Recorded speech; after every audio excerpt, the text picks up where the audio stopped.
പോലെ ഞാൻ ഒട്ടിയാലോ? മന്ത്രിമാര് ഓടിക്കാൻ പാടില്ല.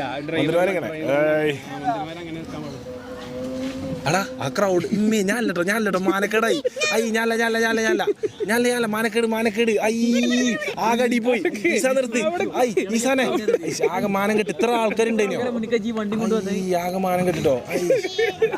ആകെ കുതിരണ്ട്. ഈസാനെ ഇത്ര ആൾ. ഏറ്റവും എന്റെ ലൈഫിൽ കിട്ടിയ ഏറ്റവും ലോക്കൽ ഉണ്ട്. ഇത് പൊത്തി പിടിച്ചോ സൽമാനെ. ഇതാള് കണ്ട ഞാനല്ല. എന്തിനാണ് ഇവർക്ക് കൈയടിക്കണത് ഈ ലോക്കൽ ഷോട്ടിന്? നിർത്ത്. ഇതെന്തൊരു പടക്കള. ഞാൻ ഇല്ലട്ട പരിപാടിക്ക്. ഞാൻ പോവാണ്. എന്തല്ലാരും നമ്മളെ നോക്കിക്കണ്.